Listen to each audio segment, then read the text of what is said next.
A los 72 años, lo último que esperaba era estar parada en la acera de una noche de diciembre en Toluca, con una maleta en la mano y la puerta de mi propia casa cerrada a mis espaldas. La mujer que mi hijo eligió como esposa me llamó lastre, con esa voz firme de quien practicó la frase frente al espejo. Lo que ella no sabía era que Eu había pasado 30 años construyendo silenciosamente algo que cambiaría para siempre lo que esa palabra significaría. Y cuando la verdad finalmente salió a la luz esa noche, toda la ciudad estaba mirando. Pero antes de continuar, checa si ya estás suscrito al canal y escribe en los comentarios: ¿desde dónde estás viendo este video? Nos encanta saber hasta dónde están llegando nuestras historias.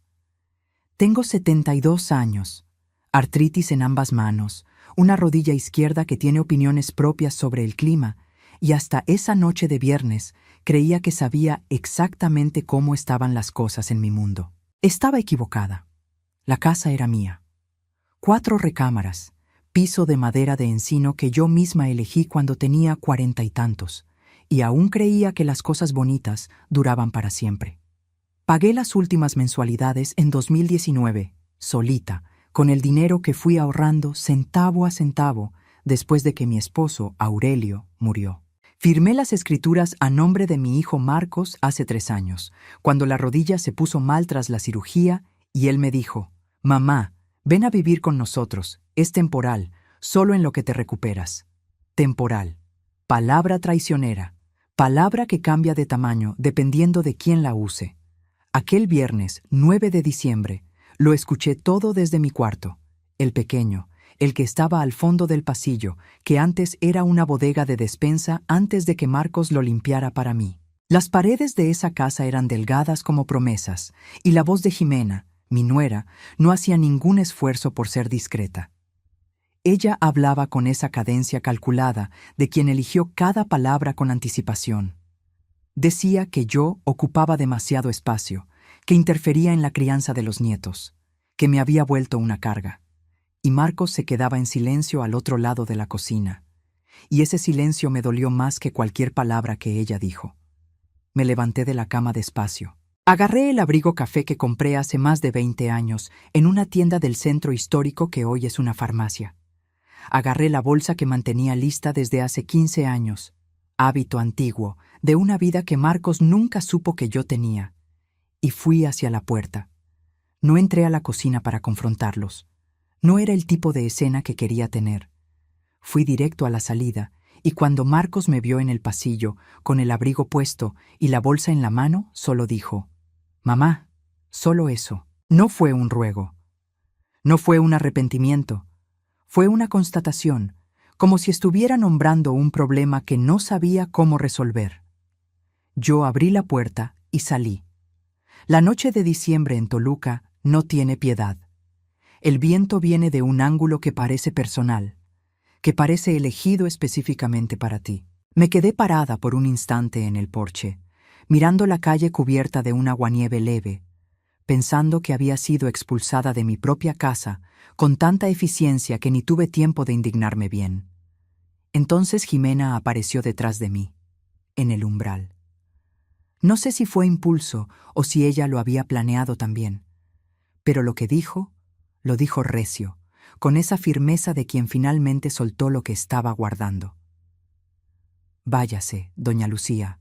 Usted nunca fue nada más que un peso aquí». No fue un susurro. No fue algo que pudiera negarse al día siguiente.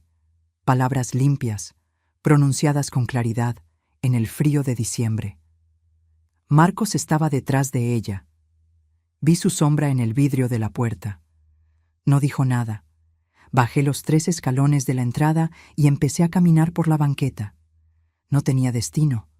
Bueno, sí tenía, pero mi cabeza aún no llegaba ahí. Mi cuerpo es el que sabía el camino. Caminé 2 cuadras antes de que la rodilla empezara a reclamar con seriedad.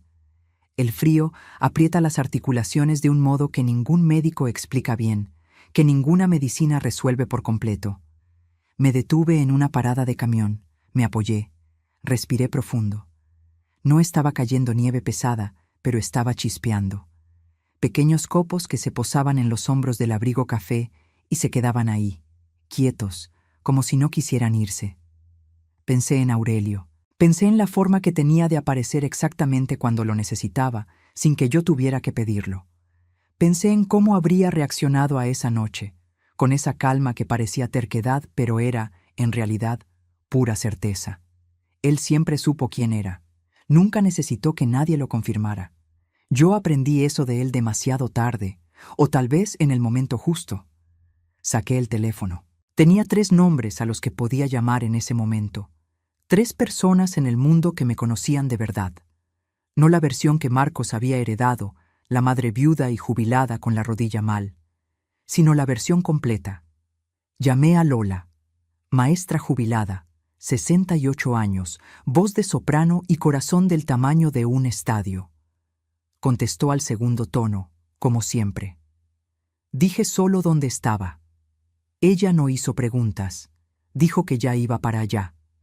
Mientras esperaba, miré la manzana frente a mí. A 2 cuadras quedaba el centro comunitario del barrio, el de la calle Esperanza, el que tenía una placa discretamente fijada en la fachada lateral, en una letra que la mayoría de la gente pasaba corriendo sin leer. Yo sabía lo que estaba escrito en esa placa. Yo había elegido las palabras, pero Marcos nunca se había detenido a leerla. 30 años de silencio son una cosa curiosa. No es que lo escondas, es que lo proteges. Proteges lo que es tuyo de verdad, lo que no puede ser transformado en plática de herencia, en discusión de inventario, en un número en una hoja de Excel, que Ximena ciertamente habría armado si lo supiera. 30 años de despertarme temprano los martes para reuniones de fundación. 30 años de firmar documentos con el apellido de soltera de mi madre, Beatriz, porque quería que aquello fuera de ella, de su memoria, no de mi vanidad. 30 años de ser llamada la jubilada que no hace nada. Los faros del coche de Lola aparecieron en la esquina. Se bajó antes de estacionarse bien, vino caminando rápido bajo el frío, y cuando llegó cerca, no dijo nada. Solo me miró. Hizo ese sonido bajito que hace cuando entiende todo sin que necesites explicarlo, y me pasó el brazo por los hombros. «Vámonos», dijo ella. Entré a su coche con la bolsa en el regazo, la rodilla latiendo, el abrigo con escarcha en los hombros. No lloré, no porque no quisiera, sino porque había algo más fuerte que la tristeza operando en mí en ese momento.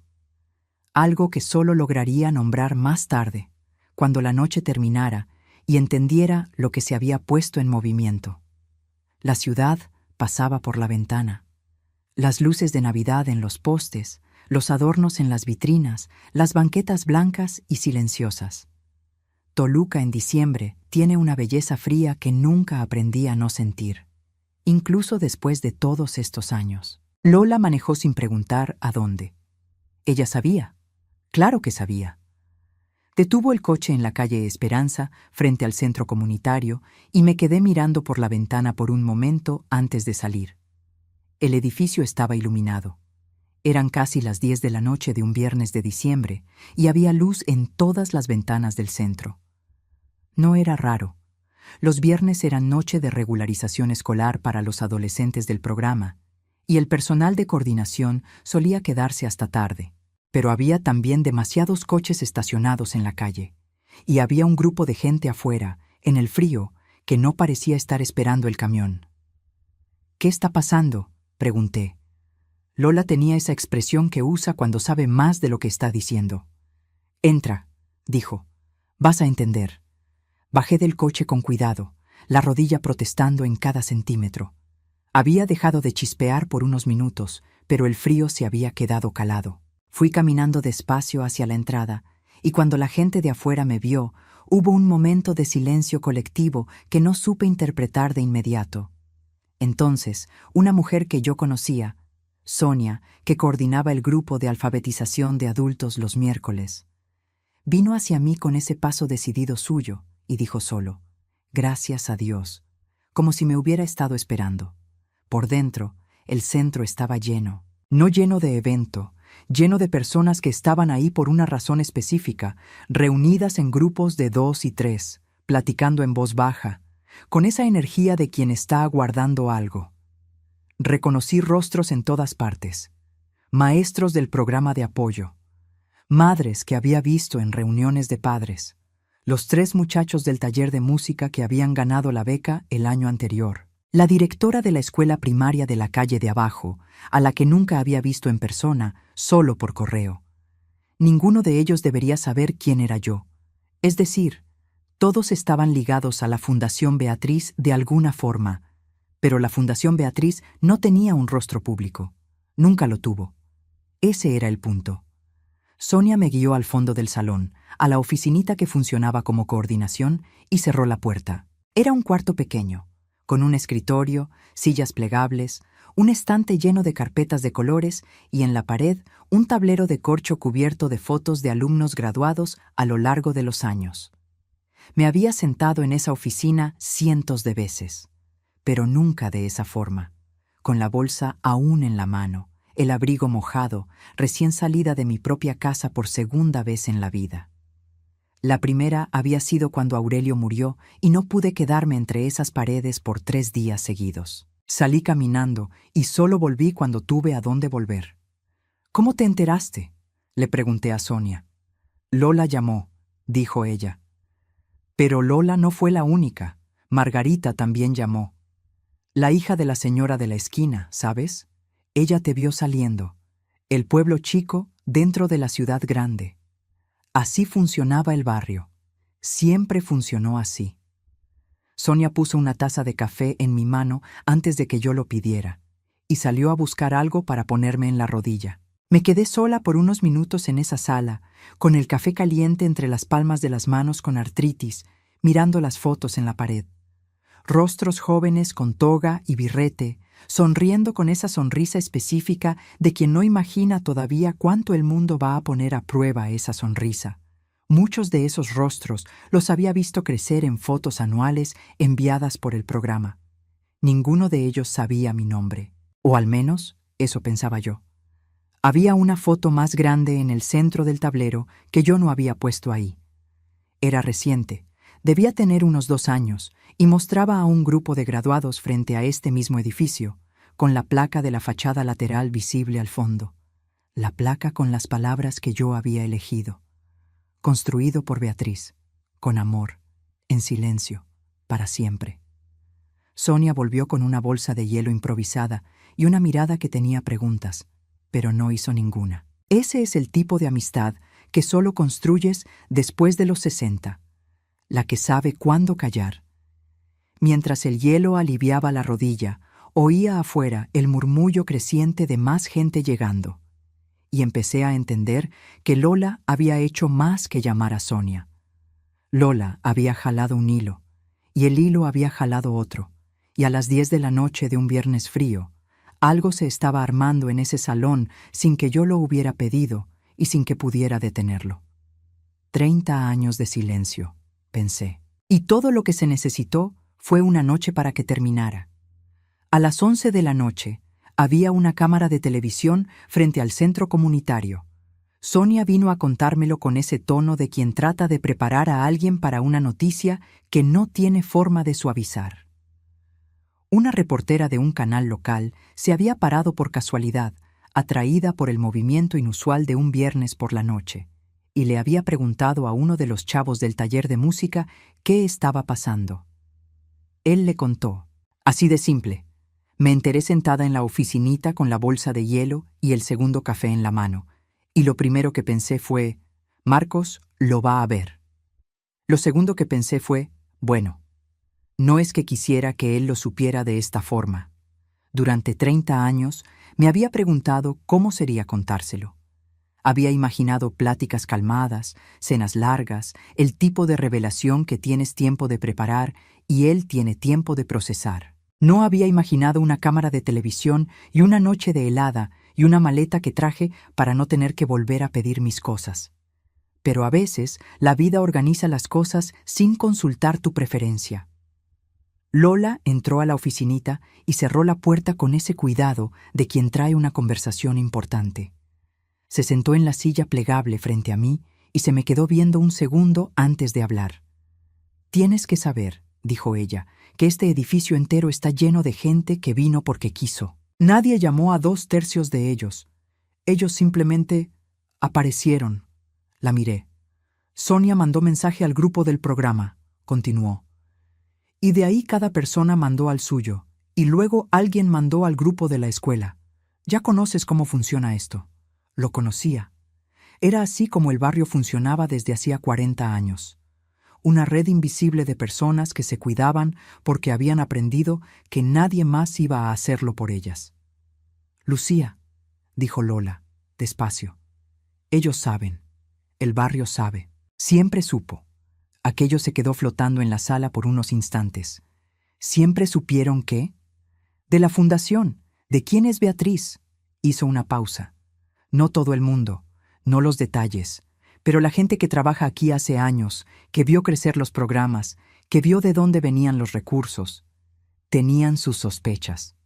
Algunos tenían la certeza. 30 años de sigilo, y el barrio había guardado mi secreto con más cuidado del que yo había guardado el de ellos. Aquello me llegó de una forma que no esperaba, en algún lugar entre el pecho y la garganta, e hice lo que hago desde que aprendí el truco. Miré hacia arriba por un segundo, respiré y no lo dejé entrar. Marcos no sabe, dije. No, confirmó ella. Pero lo sabrá pronto. Alguien tocó a la puerta de la oficinita. Era un muchacho joven que no conocía, con gafete de empleado de la televisora, pidiendo permiso. Dijo que a la reportera le gustaría platicar conmigo cuando estuviera lista. Sin prisas, dijo él, lo cual era una mentira gentil porque claramente había prisa. Agradecí y dije que necesitaba 10 minutos más. Me quedé sola otra vez. Me levanté despacio, dejé la bolsa de hielo en la silla y fui hasta la ventanita que daba al salón principal. Allá afuera, por las persianas semiabiertas, alcanzaba a ver el centro como rara vez lo veía. Lleno de vida, lleno de gente que no tenía ninguna obligación de estar ahí un viernes por la noche en invierno. Vi a la maestra Marta, que llevaba la regularización de matemáticas para los chavos y que me había mandado una tarjeta de Navidad cada año durante 15 años dirigida a Fundación Beatriz, a todo el equipo. Vi a don Augusto, que tenía 80 y tantos años y venía cada semana al círculo de lectura, que decía que era lo único que lo hacía salir de casa. Vi a 3 muchachas de unos 16 años que nunca había visto antes, sentadas juntas en un rincón, mirando a su alrededor con esa expresión de quien llegó a un lugar y no sabe bien por qué, pero sintió que tenía que venir. Fue en ese momento que la puerta de la oficina se abrió de nuevo, pero esta vez no era el muchacho del gafete, era Marcos. Entró con la expresión de alguien que hizo la mayor parte del camino creyendo en una versión de los hechos que estaba a punto de desmoronarse. Lo habían llamado. Supe después que Lola le había mandado un mensaje corto diciendo que me había caído en la banqueta y que estaba en el centro, que tenía que venir. No era exactamente mentira, pero tampoco era todo. Fue lo suficiente para hacerlo salir de casa a las 11 de la noche, manejando demasiado rápido por las calles frías. Me vio sentada con la rodilla en alto y el café en la mano, y la ecuación no le cuadró de inmediato. Entró en el espacio pequeño de la oficina y sus ojos barrieron el lugar. La bolsa de hielo, mi maleta recargada en la pared, y luego, por la ventanita interna, el salón lleno afuera, los rostros conocidos, y la placa de metal fijada en la pared del pasillo que daba al salón, la que estaba ahí desde 2015. Centro Comunitario Beatriz. Fundación Beatriz, 1995. Se detuvo. Vi el momento exacto en que empezó a hacer las cuentas. El 1995, un año después de la muerte de mi madre, que se llamaba Beatriz. La placa. El salón lleno. Yo, sentada en esa oficina como si fuera mía, porque lo era. No dije nada. Dejé que el silencio trabajara. Se giró hacia mí despacio. Mamá. No fue una pregunta ni una acusación. Fue el tipo de palabra que la gente dice cuando necesita un punto de partida y no sabe cuál es. «Siéntate», dije. Se sentó en la silla plegable que Lola había ocupado antes. Se me quedó viendo con esa expresión que le conocía desde que tenía 8 años. El Marcos que no sabe qué hacer con lo que siente, que nunca supo bien, que aprendió de su padre a guardar todo en un estante interno muy alto y esperar a que la situación se resolviera sola. Empecé a contarle, no dramáticamente, del modo en que se cuenta algo que has cargado demasiado tiempo, con cansancio, con alivio, con la conciencia de que el peso va a cambiar de lugar pero no va a desaparecer. Le conté de la fundación, de 1995, cuando mi madre murió de un derrame cerebral fulminante en marzo, y yo pasé los meses siguientes entendiendo que lo mejor que podía hacer por su memoria era construir algo que ella habría amado. Ella, que había dado clases durante 35 años en una escuela pública sin quejarse nunca del sueldo, que decía que la mayor pobreza era la de quien crecía sin saber que tenía opciones. Le conté del dinero, de la herencia pequeña que mi padre había dejado cuando murió en 1993, que yo había metido en un fondo y nunca toqué personalmente. Ni un centavo para mí. Cada peso se había ido a la fundación, que se había ido a escuelas, a programas, a becas, a este edificio. Le conté de los 14 años que me tomó construir la fundación hasta el punto en que se mantenía con donaciones y alianzas, sin necesitar mi dinero inicial. Le conté de las madrugadas de martes, armando reportes que Marcos pensaba que eran crucigramas en la pantalla de la computadora. Le conté del nombre, Beatriz, no Lucía, porque quería que fuera de ella, no mío. Marcos escuchó todo sin interrumpir. Sus ojos se fueron llenando de una forma que trató de contener, y reconocí el esfuerzo porque era el mismo que yo hacía siempre que alguien mencionaba el nombre de mi madre por sorpresa. Cuando terminé, el silencio duró unos 20 segundos. «¿Por qué no me lo dijiste?», dijo bajo, no enojado, dolido de un modo más profundo. «Porque se lo habrías dicho a Jimena», dije, simplemente, sin rencor en la voz, porque ya no había espacio para el rencor esa noche. Y Jimena habría convertido esto en una plática sobre herencia y patrimonio. Y esto nunca se trató de herencia. Hice una pausa. Era sobre tu abuela. Era sobre hacer algo que durara más que yo. Él puso los codos en las rodillas y el rostro en las manos. Lo dejé estar así por un momento. Afuera, oí la voz de la reportera, haciéndole una pregunta a alguien, y oí la voz de Sonia respondiendo con esa firmeza de quien pasó la vida entera diciendo la verdad sin disculparse por ella. Oí el salón, los pasos, el murmullo de un lugar que estaba vivo por decisiones tomadas en silencio durante décadas. Oí el edificio respirar, este edificio que yo había comprado, remodelado, al que le había cambiado el techo y cuyo sistema eléctrico había fundado desde cero. Este edificio que llevaba el nombre de mi madre en la fachada lateral en letras que Marcos había pasado años viendo sin leer mientras manejaba. Ella habría amado esto, dijo finalmente con la voz raspada. No era una pregunta. Ella lo amó mientras yo lo construía, dije. Ella no estaba aquí para verlo, pero yo hablaba con ella mientras trabajaba. Hábito viejo. Él levantó la cabeza. Tenía los ojos rojos. Mamá, lo que ella dijo esta noche, hoy no. Mi voz fue firme, sin crueldad. Hoy no hay espacio para eso. Hoy acepto una disculpa, que es la tuya, y mañana vemos lo demás. Pidió perdón. Del modo en que los hombres de su familia siempre pedían perdón, sin adornos, sin rodeos, mirando a los ojos. Perdóname, dijo. Debí haber dicho algo. Me quedé parado y no debí. Había más cosas que decir, muchas más, pero él tenía razón en que esa era la parte que importaba primero. Lo demás vendría después. Salí de la oficinita con él todavía sentado ahí, necesitando un minuto con sus propios pensamientos, y fui al pasillo. Lola me encontró casi de inmediato y me puso la mano en el brazo con ese apretón firme suyo. No dijo nada. No hacía falta. La reportera estaba en la entrada del salón, joven, seria, con el bloque de notas en la mano y el camarógrafo detrás ajustando el equipo. Me vio y caminó hacia mí con esa cortesía de quien fue entrenada para ser menos amenazante de lo que la situación amerita. Dijo que había oído hablar de la Fundación Beatriz a través de la gente que estaba en el centro esa noche. Dijo que le gustaría entender mejor qué era.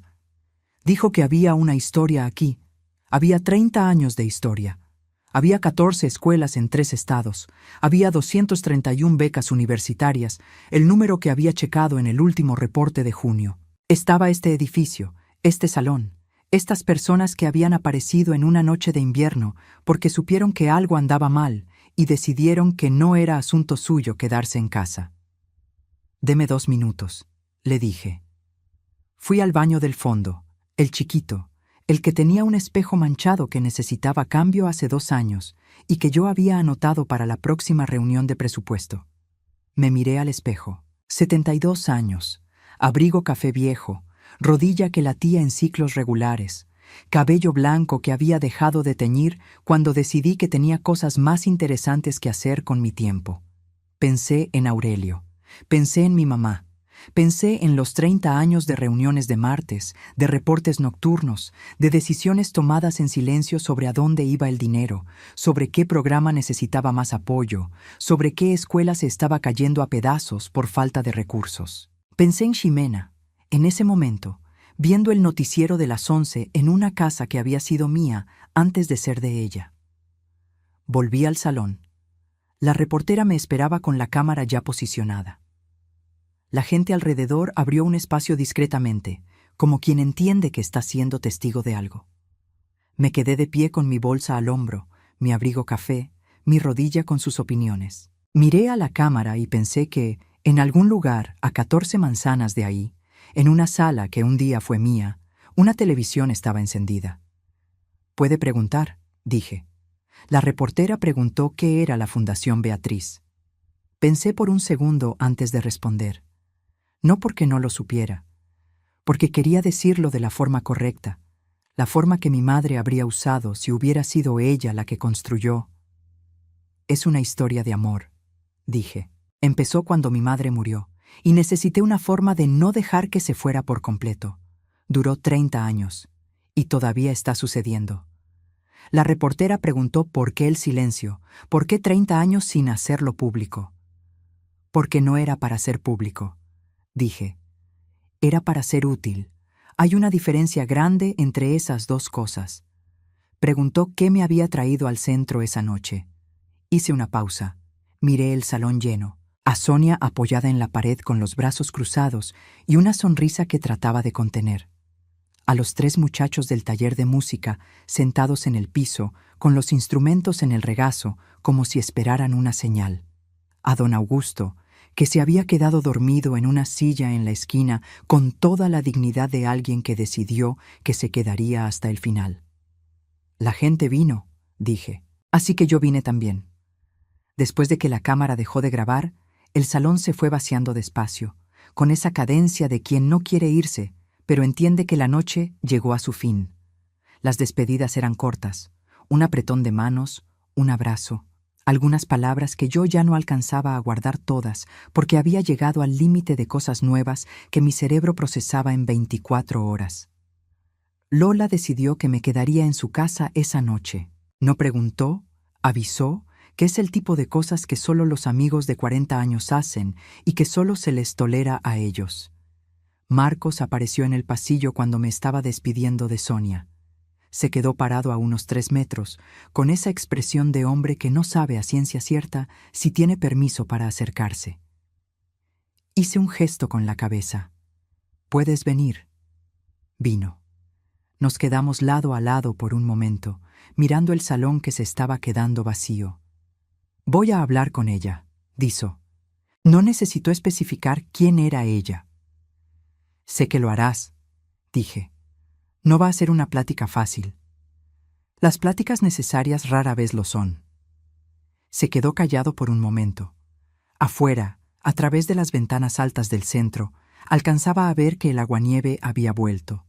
No el ataque del principio de la noche, sino esa nieve quieta de madrugada que lo cubre todo despacio y sin prisa.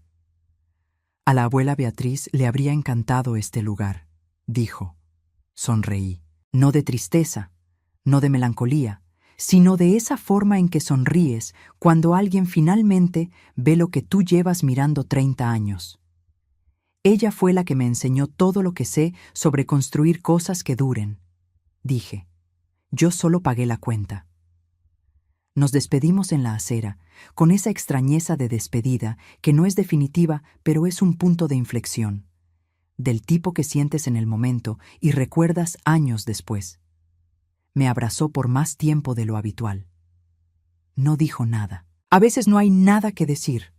En el coche de Lola, camino a su casa, me quedé mirando por la ventana las calles de Toluca cubiertas de blanco. Los adornos de Navidad en los postes, las ventanas encendidas de las casas donde personas que nunca conocería estaban viviendo sus propias noches complicadas. Pensé en mi mamá, en la forma que tenía de decir que toda semilla que plantas vuelve a ti de un modo u otro, a veces de formas que no reconoces al momento. Pensé que ella había plantado en mí la terquedad, la paciencia, la certeza de que hacer el bien en silencio sigue siendo hacer el bien, y que yo había intentado plantar en los programas, en las escuelas, en los niños que pasaron por el centro sin saber mi nombre. A veces solo descubres el tamaño de lo que construiste cuando te toca pararte a mirar desde afuera. Lola se detuvo en un Oxxo abierto y volvió con 2 chocolates calientes sin preguntar si quería. Puso el mío en el portavasos y siguió manejando, y yo me quedé con las manos alrededor del vaso, sintiendo el calor atravesar las coyunturas con artritis que habían trabajado por 30 años firmando documentos, estrechando manos, escribiendo cheques que nadie sabía que venían de mí. Era casi medianoche. Hacía unas horas me habían llamado lastre y me habían puesto de patitas en la calle en una noche de diciembre. Y ahora estaba en un coche calientito, con chocolate en las manos, con 30 años de silencio finalmente en paz con la luz. No era lo que había planeado para ese viernes, pero era lo que había pasado. Y yo había aprendido, en 72 años de vida, que las noches que no planeaste suelen ser las que cargas para siempre.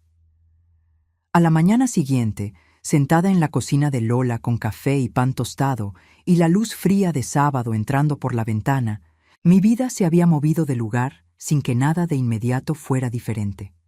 El teléfono había sonado 10 veces durante la noche.